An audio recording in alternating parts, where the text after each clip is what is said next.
महानगरपालिकेच्या अतिक्रमण हटाव पथकाच्या वतीने मंगळवारी हर्सुल टी पॉइंट ते सिडको बसस्थानक रस्त्यावरील 350 मालमत्ता निष्कासित करण्यात आल्या असल्याची माहिती मनपा अतिक्रमण प्रमुख संतोष वाहुळे यांनी दिली।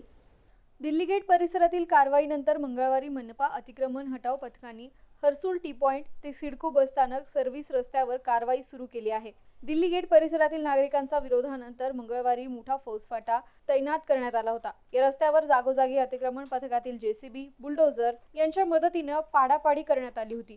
काही ठिकाणी नागरिकांनी अगोदरच आपले बाधित बांधकाम काढून ठेवलेले होते, त्यामुळे दुपारपर्यंत शांततेत अतिक्रमण कारवाई सुरू होती।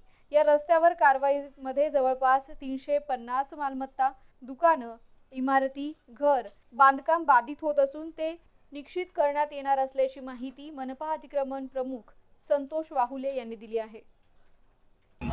आव्हान एवढंच आहे की ज्या पद्धतीने व्यावसायिक आस्थापना काढण्याबद्दल नागरिकांनी पुढाकार घेतलेला आहे, 15 ऑगस्ट पर्यंत असाच पुढाकार त्यांनी ज्या निवासी त्यांचे घरं आहेत त्या निवासी घरांच्या बाबतीमध्ये त्यांनी करावं।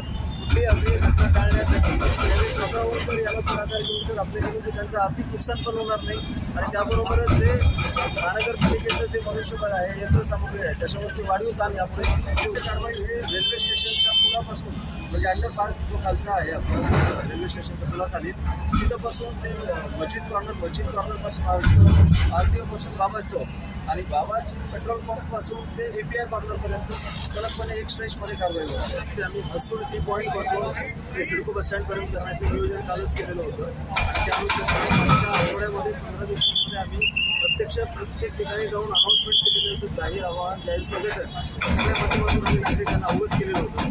त्यानंतरही बऱ्याचशा नागरिकांची हे स्वतःहून अतिक्रमण न काढल्यामुळे पण व्यावसायिक स्वरूपाचे जे आस्थापना आहे ते व्यावसायिक स्वरूपाची आस्थापना आहे